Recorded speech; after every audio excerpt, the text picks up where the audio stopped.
Assalamu alaikum everybody, welcome back to another episode of Marocafella. And this week we got a really special guest, guy's really kind of close to my heart, good friend of mine, we've grown up together, yeah man, and this guy's just smashed it, alhamdulillah, mashallah, alayhi, tabarakallah, salatan bi alayhi. And we're here to kind of just give him his flowers, man, and just like, you know, just show appreciation for the work that he's done and the work that he's doing, inshallah, and yeah. Let's a round of applause and give it up for my main man, Mr. Nabs, man. Mr. Nabs Elouahabi, man. Yes, Nabs, man. Welcome to the show, Akhay man. Welcome. Thank you for having me. Man. Thank you very much. This is wonderful, man. This is wonderful. Man. I know you a long time. Yeah, man. We try a thing, man. We're trying to do this Marocafella thing, man. Yeah, man. I'm proud of you guys, It's all about us. It's all about Moroccans and, alhamdulillah. You know, I mean, giving everyone their flowers, man. I love that phrase, giving everyone their flowers. Yeah, man. Well, it's needed, you know. It's needed, you know. What can I say? And when you asked this and told me what you guys are up to, obviously, first of all, just kind of impressed by the just to get up and go and getting on with it, man. Do you know what I mean? Obviously, you know, having known you a long time, do you know what I'm saying? And it's weird because like I've been doing this thing for like 20 odd years, you know, and it's subhanallah, it's nice to kind of reconnect back into Al-Hawma, Absolutely. form, and seeing a whole generation coming up underneath, so to speak. So no, I'm just happy to be here. Yeah, man, you're welcome, man. Really, alhamdulillah. Yeah, man. So I mean, let's get it started, man. Yeah. So let's talk about Nabil, man, and how Nabil started, man. Tell us from when he was young and where you're from in Morocco. Yeah. Let everyone know where you're from and what part. All right. And yeah. Well, okay, so let's go back. Born 1973. Even though on the Google it says it says 1975, they give me some extra years. Well, I'll take them. So I can't believe I'm 50, man. I can't even say that word. I'm 50. Don't worry, man. We're here. We're behind you, mate. We're behind you. We're, you know, alhamdulillah. Kul khair, inshallah. So come here, eldest of 5. You know my family, born Aslim and Tanja. So you was born in Morocco, right? And I was born in London. I was born up fantastic, the road. Man. Harrow Road. Where the police, opposite the police station, where it was, you know, but no connection to the police station. We stayed out. So so your family's one of the first families to come over. We came over 73. Mum's من طنجة, الوالد من جبل من بني عرس. من عين عبد. If anybody knows عين عبد, there you go. Big shout out to the عين عبد crew. Big up Shemen. Big up Shemen. Yeah, and yeah, man, grew up on the Mozart estate up until I was about 9. Obviously, it was a very different time back there. You know the score, but just for people. Yeah, like, and alhamdulillah, you know what? I think one of the things that happened is about 8 years old, we moved out of there. There was a lot of I remember there was an Irish family or a family that were just throwing bottles down on the house and a lot of racist bullshit. Yeah. I remember Aziza Miskina, one day I was walking with Aziza, my grandmother, and I remember I was walking with her and we were just walking and I'll never forget it. It's one of them things that sticks in your mind. There was a couple, they were in front of us walking and they were like, there's a guy and his girlfriend and they were lighting matches and throwing them to try and get them under her jalaba. Wow, look at that. But I remember thinking, like, first I was smiling because they were like, I was a child. And me, I've always been quite, I'm not too dissimilar from myself, quite a bright person, you know, just a smiley kind of person, you know, want people to be okay, do you know what I mean, like, you know, but I just remember smiling thinking, oh, they're nice, and little did I realise they're throwing matches, so I remember, ولد حرام, catch them now, boy, anyway. humble now, bro. Yeah, bro. Very humble. Subhanallah, very humble, man. Muhim, then from there, Mum, they moved down to Westbourne Park. Okay. Grew up Portobello Road, Labrador. You come to our side of the Helma. Yeah, man, and this is. And how was it? How was it growing up for you in Portobello around the Goulburn area? Do you know what? It's funny because we were just down by, like, kind of more like we're like the bottom of like Talbot Road, that area. Colville. Yeah, so we weren't really down the Goulburn. Yeah. But you know, my funnily enough, my paps and Chowie's paps they were best friends, and I remember they were like a family that would go up and see the Hajjajis as well. There was a few families like we would come along. They were kind of close. Baqailis, the same things that we used to go and see them. Basically. The stick together. Jubilee crew. The Jubilee crew stick together. But it was nice. Alhamdulillah, that's nice. What? It was nice. I mean, the only thing that I do remember this, and it's funny as I grow up, it's a funny thing. I remember I always wanted like an older brother. I always felt, I wouldn't say like, I was quite a shy kid, you know, quite a shy and very sensitive kid. And mum was tough, boy. Our mums are tough, do you know what I mean? They had to be, alhamdulillah.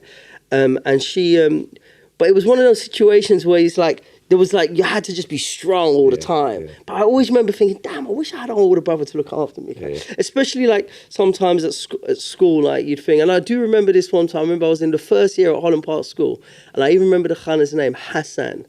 He was in the 5th year. I remember this kid was that just bullying me. He was a much bigger kid. I remember I was like upset, and Has just knew I was a Maghrebi, you know what I mean? He just knew I was a little Maghrebi. It was like, I remember he had them ski gloves, and it was like Holland Park School, and she goes, what's up, little?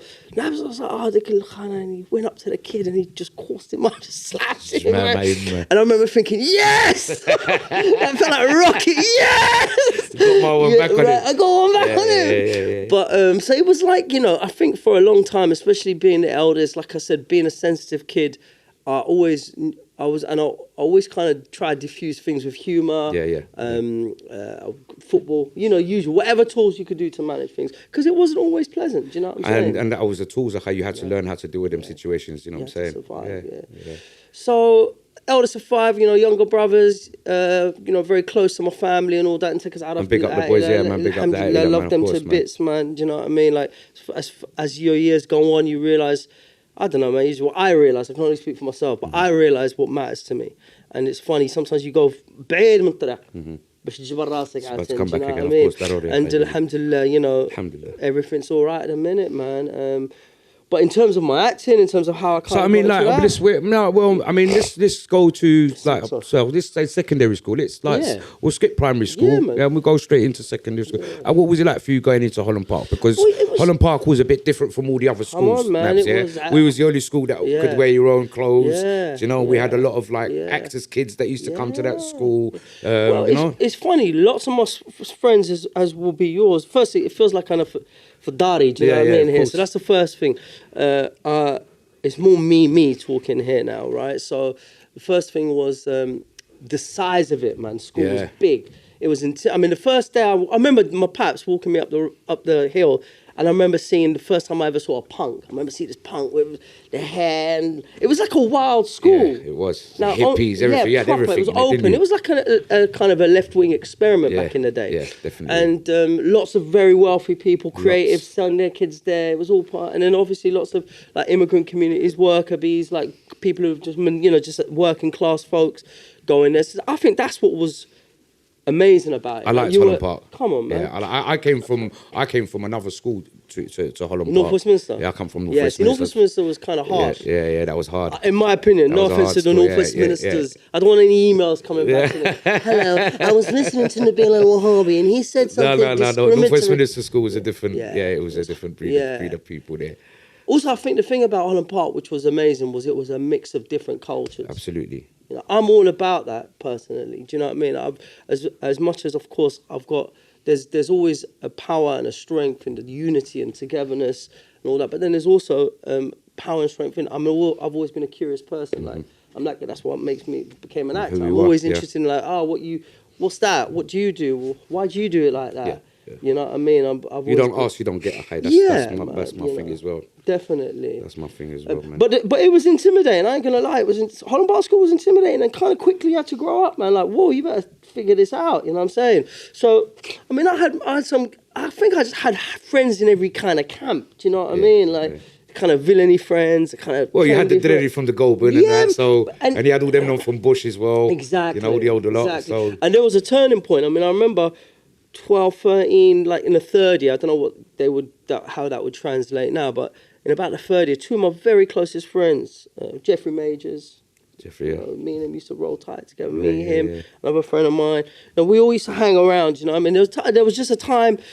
David Thompson, we're just like really close, man. And then there just came a time where I had to decide whether I don't know, man. Like which angle you're gonna go on to, and so there was anything you wanted in the school. Do you know what I mean? Like there was it was just a matter of you making the right transition. Yeah, there was look. People were creative. Them people there were creative, man. Really intelligent, creative, beautiful folks.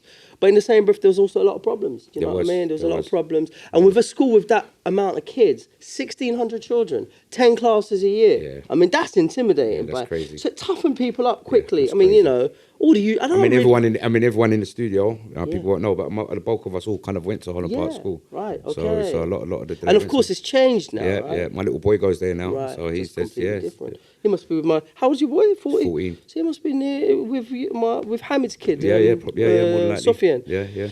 You know what? It's like anything. The thing is about it is I didn't study. That's the truth. I didn't really.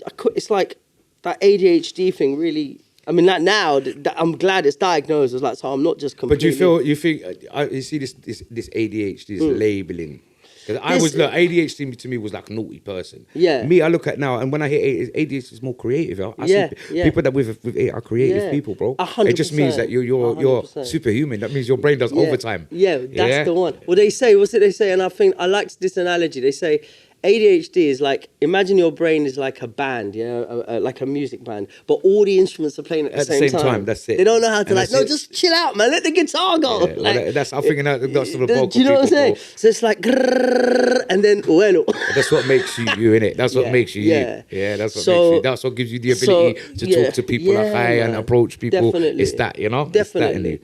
But then, like, the other thing is, I just met people that I would never normally have met. Like, some of my best friends early on, were girls from one of my friends. She was like the son of one of the top composers in the country. I didn't know it at the time. Yeah. But just I remember going to one of their houses, Martha's house. I remember thinking they ain't got no TV. Like, where's the TV? I remember thinking, where's the TV? Just books everywhere, It's like, what the that's الفرق أخي بين إحنا وين. It was interesting. الفرق بيناتهم أخي. You know what? Wallah, this is not like a made up story. I remember scouring the room and there was a tiny little TV, almost like a mini it's TV in the corner. Yeah, it's irrelevant. It's just there. We'll pull it out every now and again. Yeah. The main course is it's this. reading. Yeah, and it was kind of... Also, the other thing is that I remember is how warm they were. Actually, they were warm, welcome me in, man. Come into the house. They were kind of friendly, young Arab, you probably never had anyone like you come into the house, okay? I remember once making a mistake, making a cup of tea for them. I went and thought, add lumete, right? And I remember thinking that, we used to do, I don't know if you guys ever did this, but we'd put milk in the pot, in the teapot. Okay. Yeah. But they the tea, and then they add the milk on, and they have the sauce. I'm like that as well. Yeah. I put the milk in the pot. They were cracking up. They were like, this kind of here. I'm a milk last person. Yeah, man. Milk last person. I like that. It's like a new brand, Milk Last. So generally speaking, though, I mean, I made some good friends. I met some interesting peeps. But the crux for me happened is when I got to about... one of my best friends at the school was Nordin, shall we? We were like that, man, together all the time, man. Just So you never really ventured into crime and things like that then? You never really dabbled in it? Because I kind of remember you was you wasn't really I just, listen, the thing that the guys that you hanged around with were naughty, but you... Yeah, I can't it got to the point where there was a couple of incidences where I thought, you know what? This is a choice now. I can... go that way or that way, and to be honest, غربك يحفظ, ربي ونهضر للوالدين because كاين شي قتله when you get home as well. Listen, but to be honest, even that didn't even matter, man, because it wasn't. I mean, it's not that. It's we just didn't, don't think when you're young. You just don't really fully appreciate the impact of that action. What's going to happen after? To this day, I don't play about with that. I would never do that. I would never do that. I don't buy that. I treat myself as capable of doing a lot of things. So I keep an eye on myself. You don't know. Yeah. Sometimes you get kind of intellectually clever. You figured it out. And sometimes there is that thing, man. You don't need to tell you about the person showing me their friends. There was a period if I'd have shown you my friends, you'd have known what I'm on. I will show you a different period. You show me my friend, you know what I'm on. So I think it's important. It's a culture, right? Look at what you guys are developing here. It's a culture of support, of mutual support, like how long نعاونك, or let's do this. That's what we should be doing, man. Where we putting our minds, what we on. Simple. And then if you do that, then there's a real power in that. And likewise, it can go the other way. Like if I put my mind to some things, I can do them. But then there's a consequence to those actions. So I managed, there came a point where, luckily for me, and I do think of it as because there have been incidences where really, you know, I shouldn't have been doing things that I shouldn't have been doing. Alhamdulillah, and we just, you know, بالحق. The other thing that came about was like, I don't know, man, I think I just suddenly realised, this is much later on, but I suddenly realised, like, you know, your life is your responsibility, man. Like, that's it, do you know what I mean? I don't know why that kind of came into my head, like, damn, I'm on my own. Like, you got to just figure this out. Literally, you are in it, you got to figure it out. And I think that came about when I got my results from my GCSEs, because I didn't pass nothing. Zero. Like, nothing, bruv. I'm like, what the hell? These guys have got it wrong. And this is how mad my head was. I was like, don't they know how clever I am? Like, but like, I didn't realise that being intelligent and doing work are not the same. It's not the same. Like, you have to put in the work. I'm a lazy bastard. It's not your lazy. It's just not. That's not your genna. Yeah, do you know what I mean? So that's not what you like doing. You when you're ready to put your put in. So what happened was then after that, I remember, I'll never forget my drama. They were doing a school play of Danny Zuko of Greece. And right? Did you play Danny? Yeah. I remember that. I remember that. I wanted to ask you about that as well. Remember they said to me, do you want to, because I was... for some reason I thought it was Sonny. Do you remember Sonny? Yeah, because he played, of course I do. He played Kaniki. No, he didn't play Kaniki. He was in it. He didn't play that character. I can't remember, because Ollie played Kaniki. Anyway, Muhim. Yeah. Of course, you say, do you want to play Danny? My ego was like, yeah, of course. Like, you know, I'm such an idiot. You look back and you realize such a stupid kid. Like, and imagine, I couldn't sing, nothing. But like a proper Maghrebi, of course I'm English, isn't he? Bismillah. Yalla, Zidna. Like my blessed brother Nordin used to say to me, he goes, you remember, تعرف احنا 99% confidence or 1% experience. And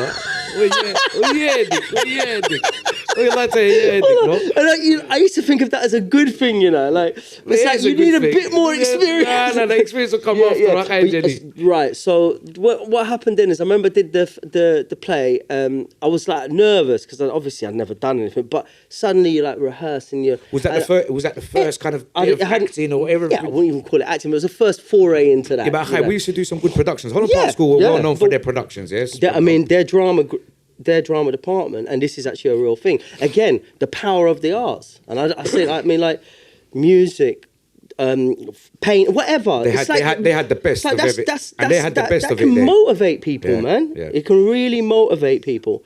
And so at the end of the day, it was like one of them situations where our art department, like for instance, they actually took an interest in us. Yeah. And they didn't see us as, oh, here come the problem kids. Yeah. But I was on a daily report for like about 4 years, bro.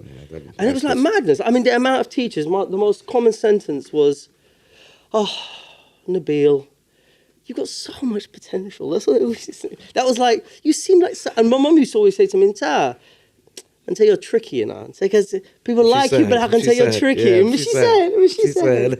But there were a couple of teachers, and I'll never forget them, man. It's like you get a couple of good adults. Was it Ollie? Ollie Morrison. Miss Morrison, and Miss Milne. Sarah Milne, I'm still in touch with. She reminded me of Lady Di back in the school. She was very posh with the jumpers around the thing and the little collars up. Yeah, man. And they were young and they were engaged. And they were cool, man. Yeah, man. They were vibrant. Especially after school when they just kind of like, when school time was over. Do you remember? Yeah, come on, when school time was over, mate, head down, man.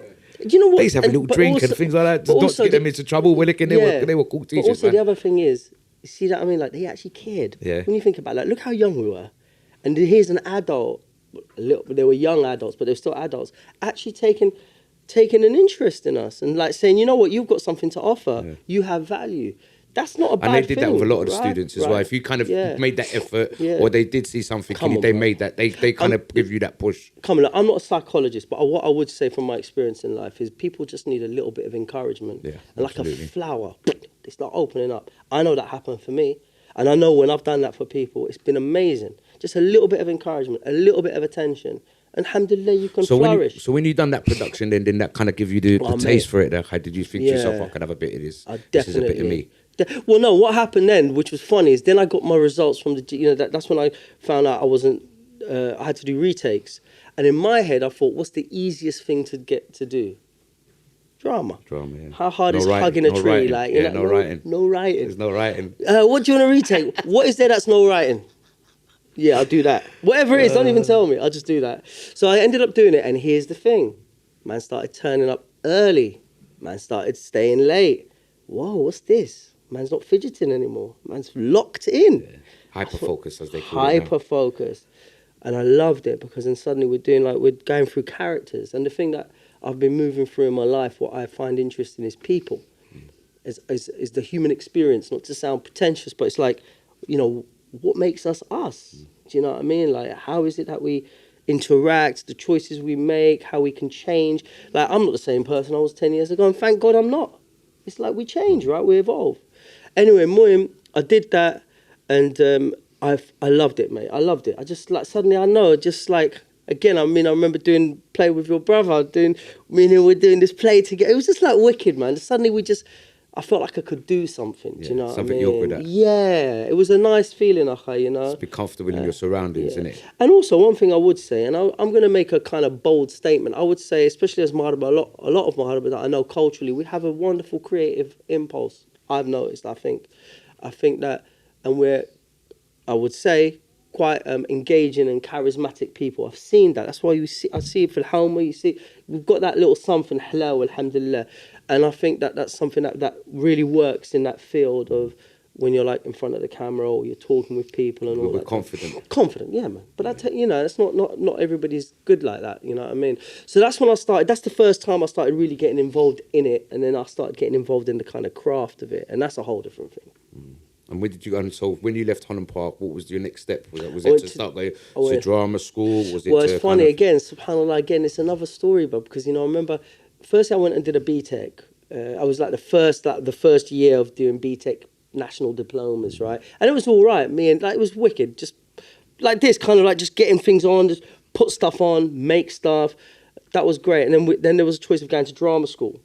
Now, when you go to drama school, suddenly there's a whole different thing because you've got to do like classical work and this and that and the other. I'd never done any classical work, and and obviously Welly didn't second. They were just getting all of their. For the ones that might not understand what classical work, like Shakespeare, like all the Shakespeare texts, all like texts which are not naturalistic speaking, so a lot of verse, which demands a certain amount of study.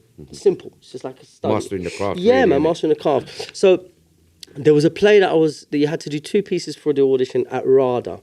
I'm thinking, I'm going to get into RADA. Come on, they'd be mad not to have me.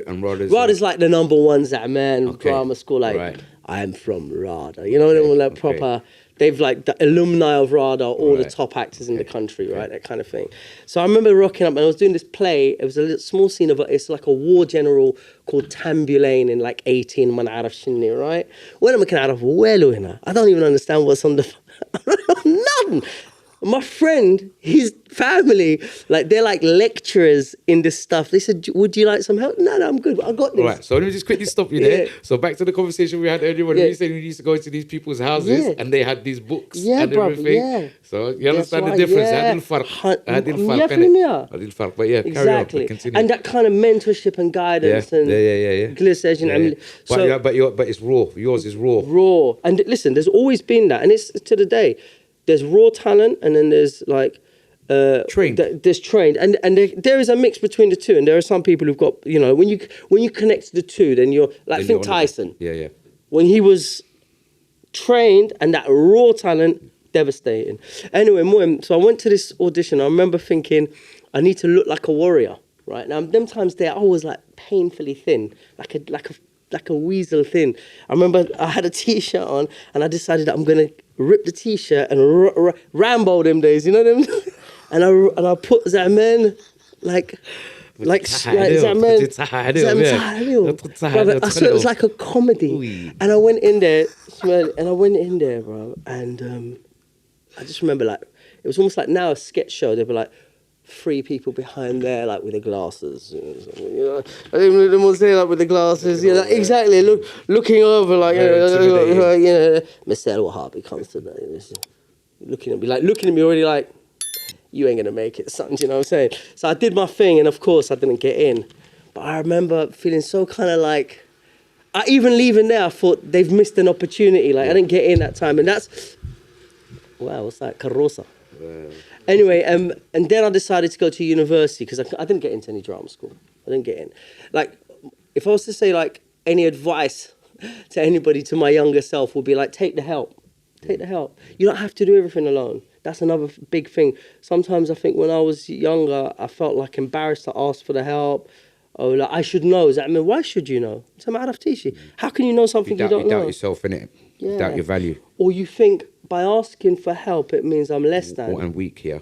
But it's not. Yeah. Asking for help is exactly what gets you there. You don't ask, you don't get. Absolutely. Yeah. So that's how I ended up at uni. And then uni was a whole different thing, bro, because uni was kind of like, it was out in Surrey. Remember, we're from Helmer here, mix, people from all over the world together. Suddenly, I'm in Surrey, in Egham. It's very, very middle class, well, not even middle class, middle/upper class.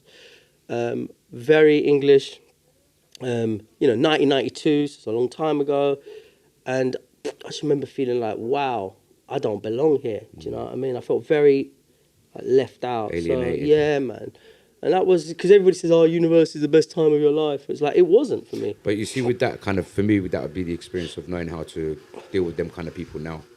Totally different. So you know how to conduct yourself when need be. So it's a good experience. It might have been a bit negative for you at the time of how you felt. Well, going this coming back to like your adult life now. Yeah. You're able to use that skill set. Well, I mean, I would say that actually and you've just touched upon it. Like the main thing is understanding that not every bad experience is a loss. Yeah. It's like, there is a lot to be, and most of the time you learn more from negative. After when you reflect, you think, wow, for real. You know, and I got through it in this way. But I had Dredim Helmer come up, my God late Ashley from the Architects, he came up.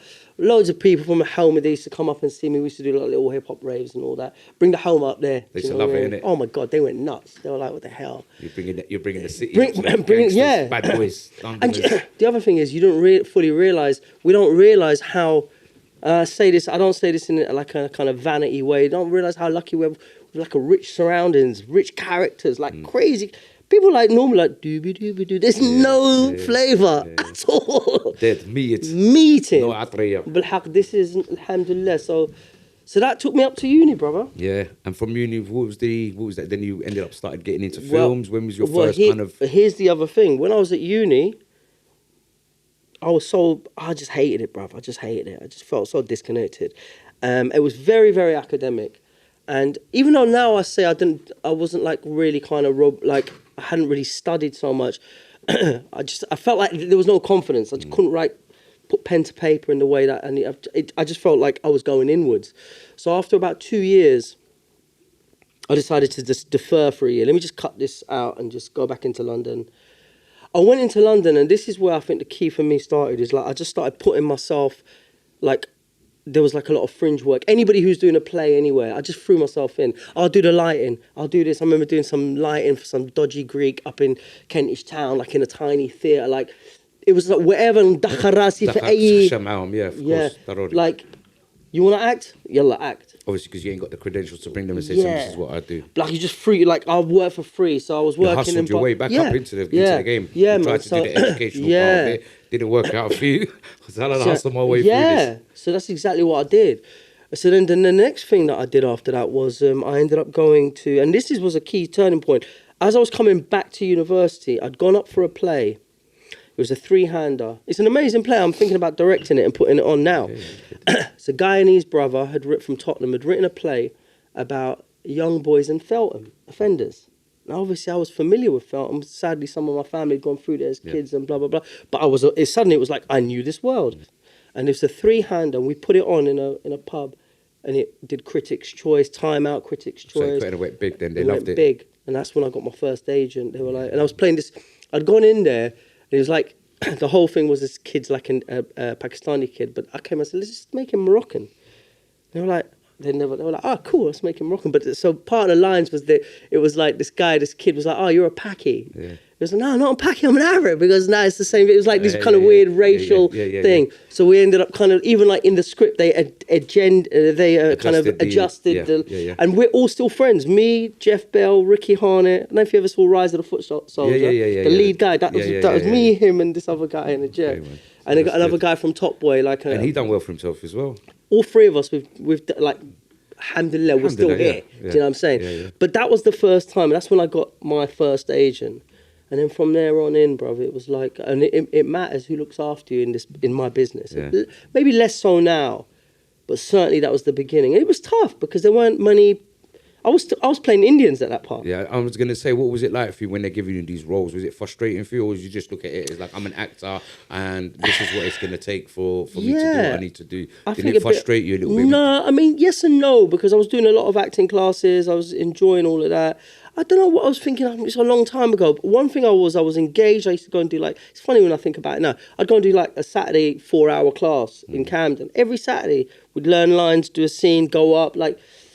But you realise you had to do that, yeah? Well, do you know what? Here's the thing. There's a lot of people who say they want to do something and they don't do it. They want it just to happen. And my point is, like, one thing is I do stuff. And I've noticed when I take my foot off the pedal, what happens? Things slow down. Yeah, the energy slows down. It's like, I mean, you've got to put something in to get something out. Whatever you put in is what you're going to get back out of it. There's no easy kind of... One thing I was never interested in, I genuinely mean it, I was never interested in becoming like famous or anything like that. I loved movies, I loved the job. So I guess the first big break, I remember I was in a hostel, and the first big break, there was a film called The Sum of All Fears. Right. Big American movie with Morgan Freeman and Ben Affleck. Wow. So anyway, so I got this scene in it, like a couple of scenes in it, playing this nomad, this Palestinian nomad who finds this bomb unexploded, man. Action film. Like they said, listen, we need to fly you out for the costume fitting. I thought to them, okay, cool. Anyway, I remember being at the hostel. I had one little room, chilling out, and the buzzer goes off. I go downstairs. Is that Raf there? Yeah. Yes, Zal. Yes, Habibo. What's going on, brother? You all right? Nice one. You all right, bro? Allah, nice to see you, brother. Easy. Yeah. Sorry, guys. That's one of our good friends just popped in as well. Yeah, man. It's the Aila hana. It's the Aila. Family here. Yeah, man. It goes off in this place. Yeah, so go on. So the buzzer goes off. I go downstairs. There's a guy with a hat and a suit and a stretched like Mercedes. Right? But the tarbush killed me. It's the tarbush guy. It's like a proper chauffeur. He goes, Mr. Elouahabi, your car? I was like, so the costume fitting, they flew me to Montreal for a weekend. What was that like for you though? Bro, it was surreal. So like that must be, you must be saying, Rav, I've made it. Listen, I don't even know, I can't compute. I remember just I kept looking at his tarbush. I was like, you're wearing a hat, bro. It's like, I remember, I'm feral them times. I mean, like, we're just you only see that stuff on the TV, really. Do you know what I'm saying? And I'm like, I've just come out of my like one little room, and he's like, I said, brother, please take off that hat. It's like nerve-wracking. افتح لي الباب. قلت له ما تفتحليش الباب. Like, مفتح لي الباب مفتح. Glisten. We flew to, and I remember it was I'm gonna sound like such a I remember the first time I'd flown first class, right? And why would I fight? I mean, it's a lot of money to fly first class. But I remember just like consistently, ding, ding. Listen. You're not used to that service, bruv, that's why, right? You're getting on that plane going to Morocco, you got 2.5 hours of sitting up like that. Listen, this is British Airways first class to Montreal. And I remember I must have had, and I was working at a restaurant in times there, so I knew like all the top brandies, I knew all the top, astaghfirullah, and I remember just drinking and eating everything and anything, like that one, I have that. And because I love, my kirsch was like, I was in pain, but I still was buzzing. That's us, bro. Do you know what? It was a wonderful experience. But that was the first time that I saw like that kind of like, I mean, it's, obviously those kind of things, it's But was that the first film you'd done? That was the first. Was you in Green Street? Did you do? No, I didn't do Green Street. No. Okay. But that was the first kind of proper film that I did. It was an amazing experience. Worked with some of my heroes, man. There was an actor that I loved. I mean, it was just, It was amazing, brother. And the other thing that happened that was nice is it didn't feel like unusual. I was like, yeah, this is me. Okay, where did they film that? They filmed all of that in Montreal. Yeah. Between Montreal and Las Vegas. Yeah. And funny enough, I met an amazing Maghrebi set designer called Jimmy. Wow. His name's Ahmed. He's got a massive studio. And we're still in imagine, we're still in contact 20-something years on, man. Because he goes, where's this Nabil?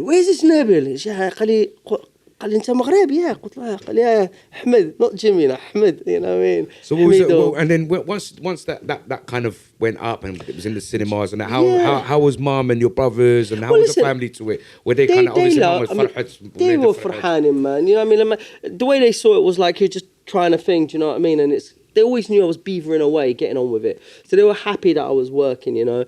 And remember, these are like small rungs on a ladder. Yeah. Do you know what I mean? These things don't happen straight away. Well, they don't.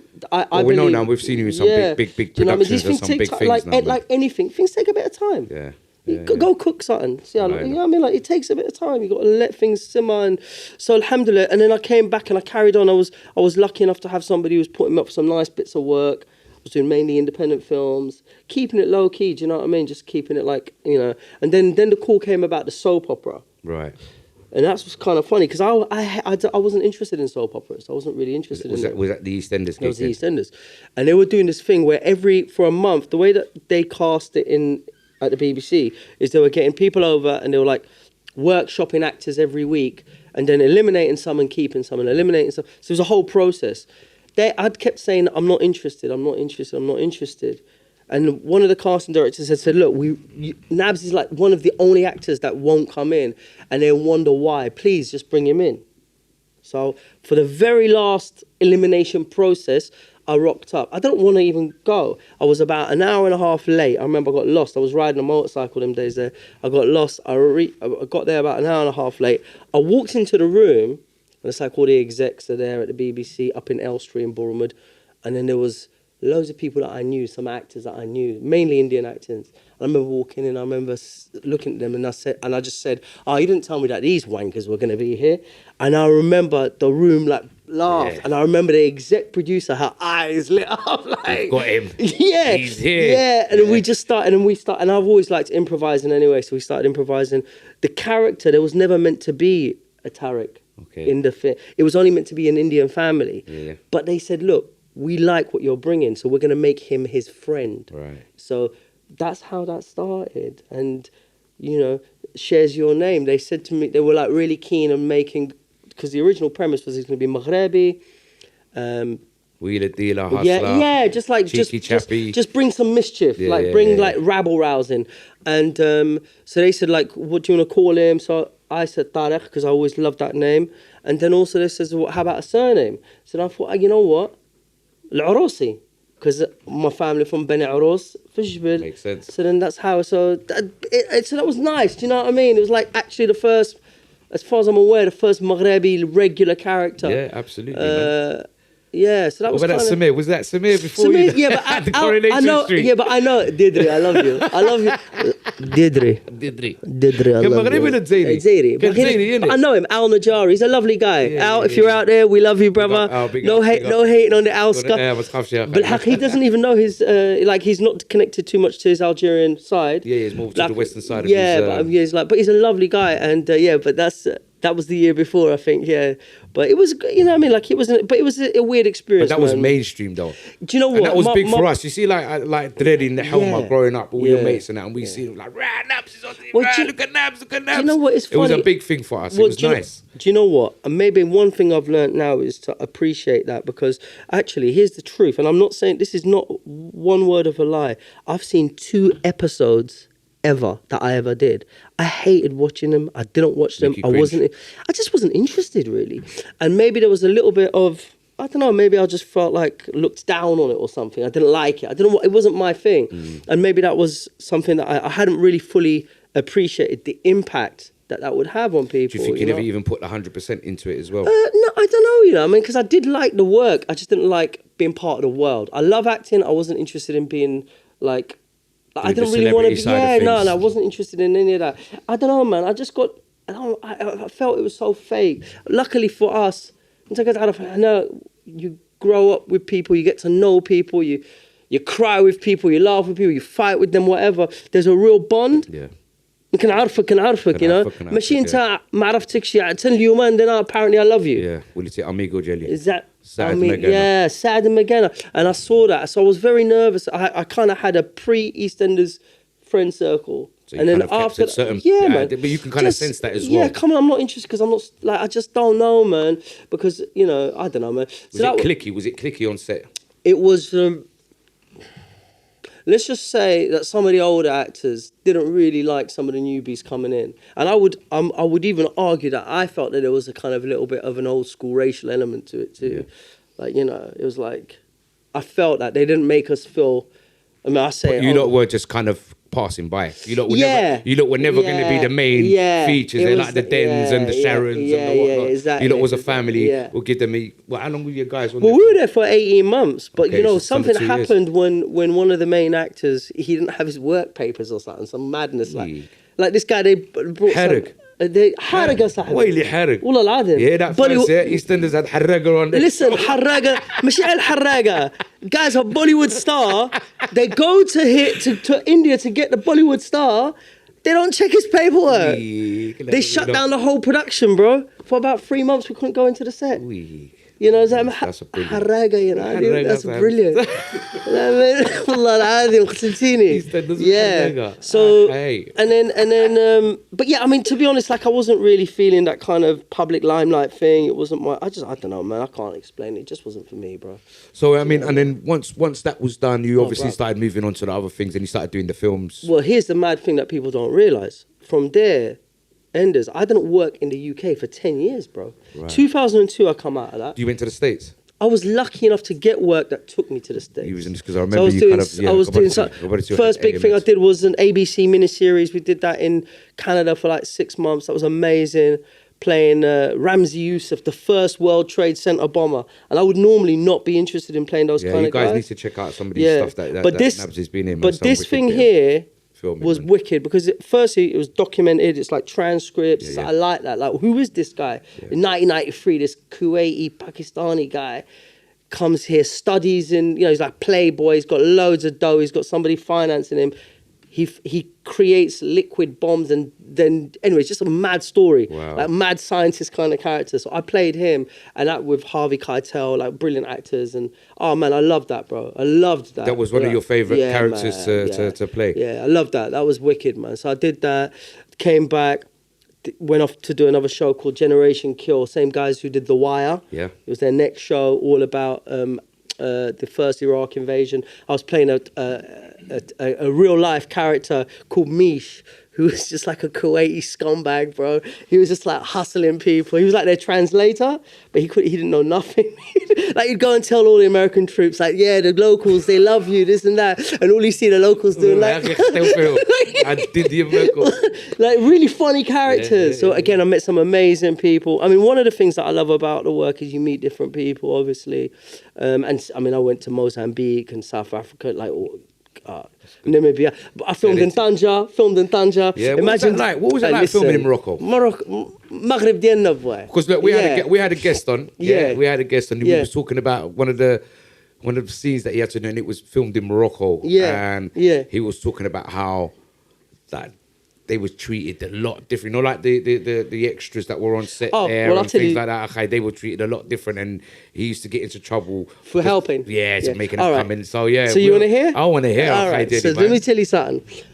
Doing the ABC series, right? I'm like what they call a principal character, right? Like I'm Maghrebi, innit? شوفني عرفني مغربي وأنا جالس. It's lunchtime. I go up to get up my food. جاء واحد سيد قال لي لا سي محمد فين ماشي؟ جلس راح تشغل الممثلين.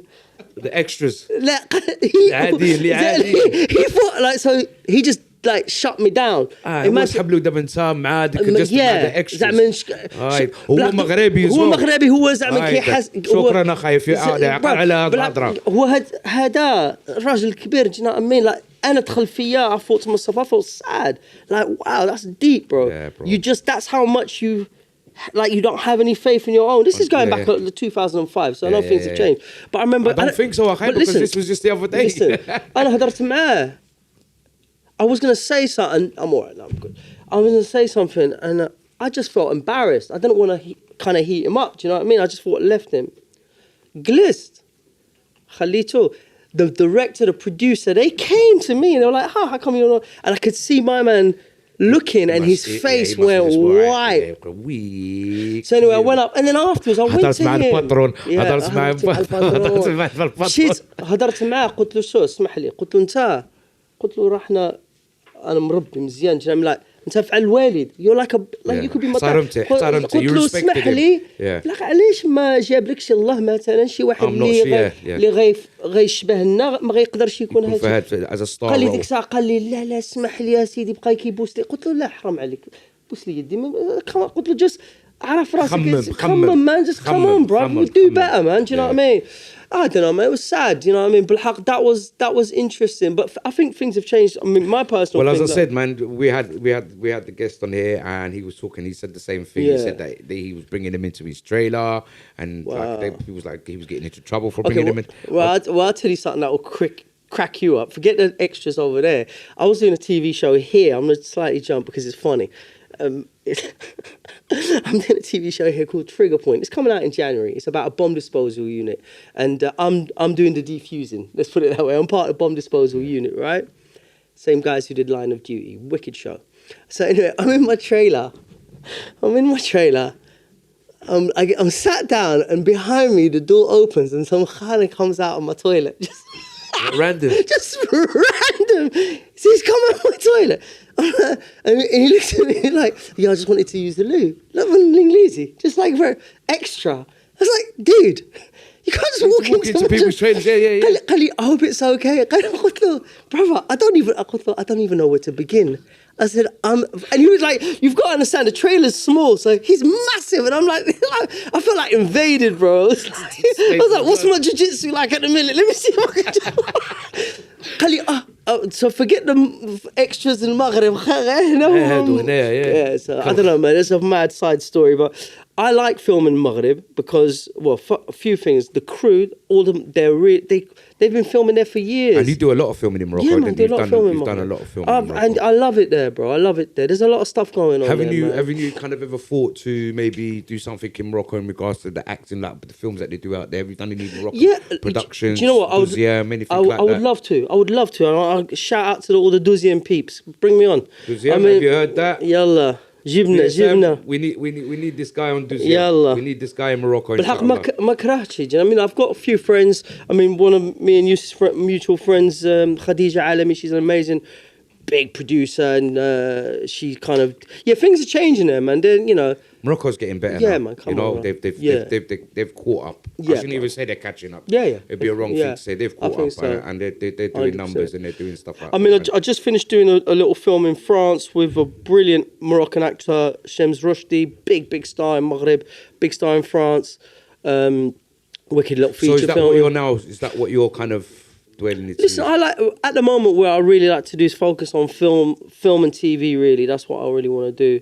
Is that directing, producing, or actually just being still in it? I'm not sure, man. Like, I'll be honest with you. I mean, I'm even thinking about doing a pivot from the acting to another career. I wouldn't mind starting a new career soon. Do you know what I mean? You know, I mean, maybe I've been kind of singer. Nah, you know what? Do you know what I like? I've always been interested. I mean, this is something that you've done for yourself for a long time. I love the idea of like the counselling, the therapy, the working in with people. Do you know what I mean? I like that, man. You're a people's person, and you feel like now you've got something to give back now, and you've got a lot of experience as well. I think so, a lot of knowledge. I think so. I think so. If there's, I mean, I do like coaching.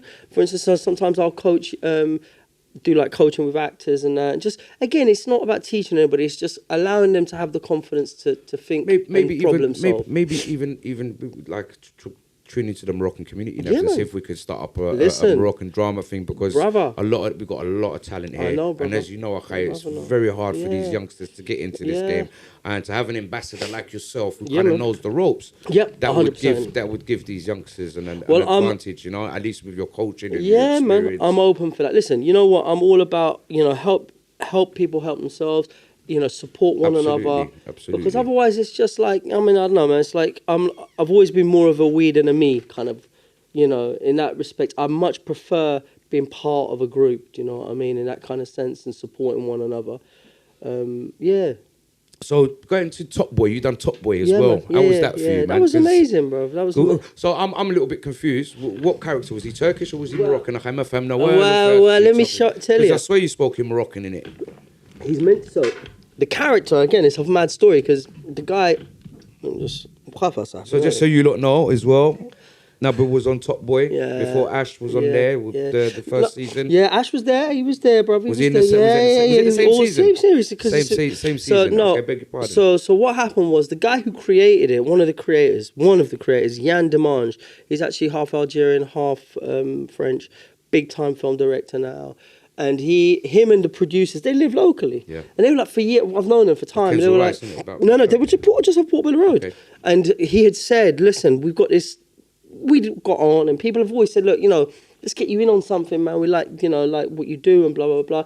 There was talk about a Turkish thread, like a kind of thread of Turkish kind of underworld figures that were going to come in.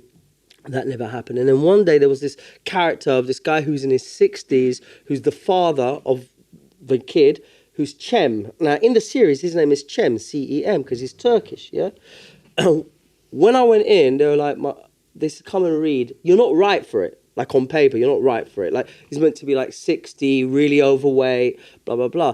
But when I went in, they liked me. They were like, look, we can make this work. So I said, why don't we just make him Moroccan then? Do you know what I mean? And make him, like, instead of Cem, make him, like, Jamel. And I just call him Cem. Yeah. So that's how I did that. And there were a few lines that they removed, but that's when I was speaking in Darija in it. Because I said, okay, we can make it work. I'll make it like he's just been nicknamed Cem for Chamel. Like, that was the kind of vibe, do you know what I mean?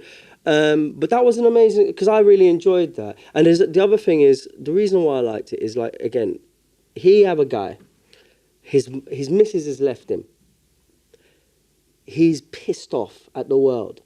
He's got this son that he's got to, like, it's like he's got the world on his shoulders. Yeah. So when they first sent me the script, there was like loads of lines. Like he's always saying something. And I know that when like say you're pissed off, do you feel like talking? No. Exactly. That's like it, isn't it? Yes. It's no. It's all about expressions on the face. Isn't it? It's that. Yeah. So I remember when I did that, I was like, listen, for this to work, they said they want an accent. I was like, I don't want an accent. There's no need for an accent. Yeah. I just said, cut all the lines.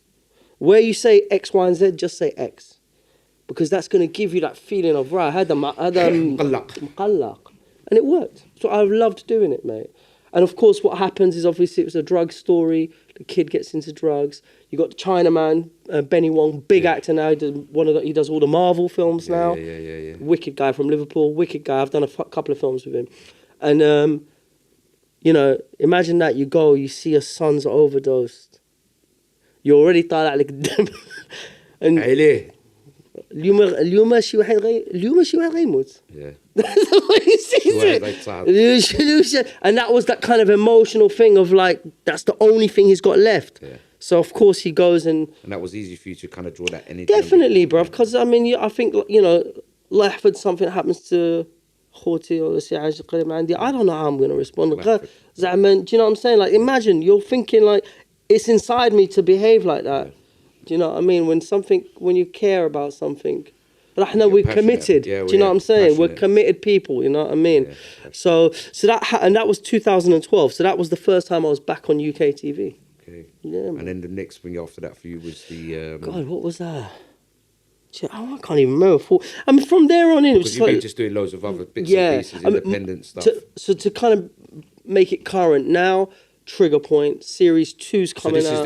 This is new. But before that, you've done a few things before this new one. What's this? There was another police drama that you've been. Oh, was it The Tower? The Tower. The Tower did that. I mean, it's been a. There's loads of stuff. It's been a wonderful. You guys would really have to check it out because we could be here all day. And mashallah, Thank you, brothers. Thank you. He's really has put the work in. Man. I'll tell you what I do like now is that there's been a shift from playing a kind of young cheeky chappy to a bit more of a kind of. Well, I guess you're getting older. That's a nice way of saying you're getting old, son. شرفتي يا ملوك.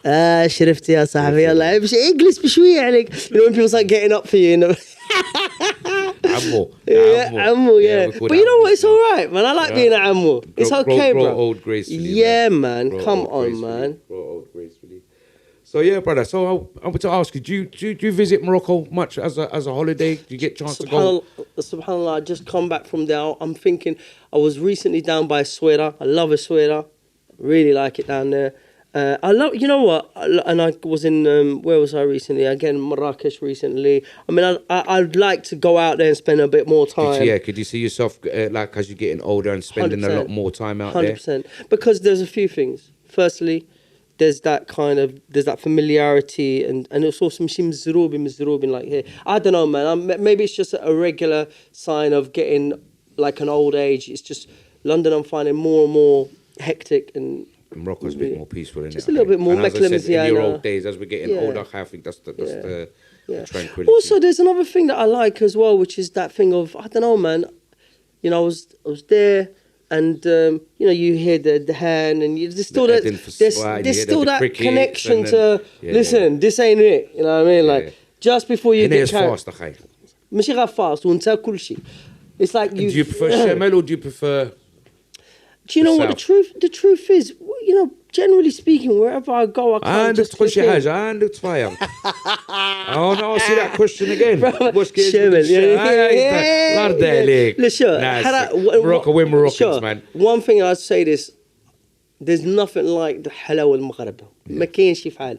It's just you can just taste it. Do you know what I mean? Sense of humor, the flavor, man. Nice way about, and still that softness and that openness. Do you know what I mean? It's not harsh, and I like that. There's بشوية عليه. بشوية عليه. You know what I'm saying? هاي الرواية. ليش نعمل مناظرة؟ عمل مناظرة يلا فيك ترى يا you got to do the Hollywood thing. حيد اسمع راسك على العربي اسمع راسك. So yeah, brother, man. So let's just like hit back on this kind of new series that this Blue Light, man. Yeah, so Blue Lights. So Blue Lights is funny. It's a series set in Ireland, and it's about the relationship between the police in Ireland and what used to be the former IRA guys. Right. How now that they don't have like a political agenda, a lot of them guys have gone into basically underworld crime, you know, like transporting, just underworld stuff, right? Yeah. And I play a character called Joseph, who's an MI5 operative who just goes down to Ireland and just tweaks them and make it like puppet master. But have the characters actually, even though they haven't talked about it, he's a Mغربي called Yusuf, and he's kind of like started working for MI5.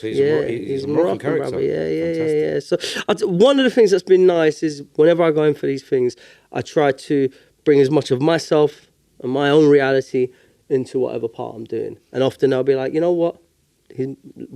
Let's not make him. He's Mغربي, or he's not. He doesn't need to be Turkish. He can be Mغربي. Yeah, I love that, man. You know, احنا كندخلوا في مكان. They love Mugharba. You know, come on, bruv. We're unique in our way, man. So that's been brilliant. The other series is Trigger Point, Hass as well. I make him Moroccan. Yeah. Hass. So Hass's work. This is it's coming on. Second series is coming on in January. ITV, big series. Remember the guys to tune in. Trigger Point, and this is about a bomb disposal unit in London. I worked with some of the guys who do the bomb disposals. Okay, so you guys had to kind of like get the knowledge and know how to hold the guns. Yeah, well, it's no guns. This is just to do with diffusing bombs, so nothing to do with firearms. But see, that's kind of fun, meeting people who do that. They're like all ex-army people who now they work in London. So whenever you hear a bomb threat, those are the guys that will go out there. Some of these roles are quite physical for you as well, man. You have to do a little bit of training and stuff like that. Yeah, I've had to, So you learn how to hold guns, how to position all of that. I love all that. We can act it, you know what I mean? So that's coming out in January, February, I think. And then, Allahu Alim, you know, I mean, things, you know, they kind of kick off as they come along. So I mean, like, what's it like being with Nabil now? What's it like being Mr. Elouahabi? Oh man, I love that. Day to day. At the minute, you know what I mean? I like a bit of traveling if I can. See my family, just like, I mean, there's always something to do. Do voice. I'll tell you what another thing that I've been doing, which is fun. Actually, you lot would like this because Maghrib, they contacted me. There's a character that I play in a video game. Wow. It's a video game called Valorant. And I play a character called Cypher. And he's a Moroccan. He's a Moroccan spy. He's a Moroccan. Is it a big game? Huge game. Have you heard of it, son? Yeah, Valorant. You heard Cypher, Valorant? Cypher You here. heard about Hey. Cypher? What's it called? His name, the game's called Valorant, and my character's called Cypher. It's a first-person shoot me up. You can pull him up, and he's like a gadgets guy. So I know exactly where you are. It's that kind of guy. Yeah, wicked. So I play him, and recently, EA Sports, obviously, and all those kind of massive games things. They all contact me, and I'm like, from Maghreb, they did the first Valorant. Like, I don't realize gaming is so huge. Obviously, I'm elderly, so I don't. We got one of the Morocco's got one of the biggest gamers. That's what I'm saying. He's right? like one of the top guys. Yeah. What's his name? What was that gamer called? Ilyas Maleki. But I don't think he's not gaming as much now, is he? Don't know, man. But I mean, but what I've enjoyed doing, because I threw in some Derija into the game, right? And Sitini and Shiftik. All this kind of stuff. What? People been going nuts on the DMs. You know what I mean? Like, oh man, I'm from Maghreb. It's so nice that you're making us proud, man. It's been lovely. It's been lovely. Wicked. Do you know what I mean? Wicked. It's been lovely. You know what I mean? When you get that kind of love, it's a beautiful thing. Well, we'll round it up, man. Yeah, brother. And it's been wicked having you on the show, Nabil. Yeah, brother. Well, and I appreciate you coming on. I know you're a busy guy and you've given us the time. Listen. And we want to kind of give you a little package. Allah. Just a little Morocco Look at this. package. Something from the guys. Yalla, tabarakallah alaykum, shukran. Yeah, Thank you. have a little look inside. Look at that. Yalla, It's a look at little this. bread. Yes. Listen, in all seriousness though, really proud of you guys, man. I don't mean that in any patronise. And we're proud of you as well, know what I mean? Nabs. Like, it really is This wonderful. is the whole purpose of I've known making sure you're on our show. Yeah, bro. man. I've known you lot a long time to see you guys developing, like being creative and just doing your thing. That's what it's all it's about, man. appreciated, man. Just do your thing, right? Yeah, man. Get on with it Appreciate or get off. Marocafella for life, man. Yeah, I'll give him an explanation of Yalla, the hat, so what man. we got here? Yes, the Marocafella. So this Yes. is the Marocafella. So there's a little story behind it. Okay. So there's an explanation. I mean, on the date on the back of the hat, if Yeah. you have a look, Nabs. Oh, right yeah. at the back. Do you have a recognition of what that Right, means? 56 now. So the 788 is when Morocco was recognised as Morocco. Oh, wow. And Okay. our independence from Europe was in 19. You want to say it for me? 56. 56. Wow. So that's Not when we long got our ago, man. independence, yeah. Wow. And we also got the Amazigh flag on the other side. If you want to say, Yeah, there you go. With the British yeah. Union Jack, Yeah, man. because we're British Moroccans, Absolutely, and the Amazigh brother. represents Morocco, and the Union Jack represents Britain. Big And up. as I said, British Moroccans, man. Beautiful. We're Marocafella, man. Beautiful. So Beautiful. yeah, please Thank enjoy you, man. your bits, inshallah. Thank you for privilege to have this man. stuff, guys. We will send you some Yeah. more bits, inshallah, And man. if anybody wants to catch me on Insta, Yes, actor guys. Nabil. You're really creative. It took us so long to think of that name. Actor Nabil. And you can catch me on that. And yeah, man, just wish you all well. Thank you very Yakun much. khair, And you inshallah. guys don't forget to like and subscribe. And yeah, man, big up the Marocafella. Yallah. And love to you all, man. Assalamu alaikum.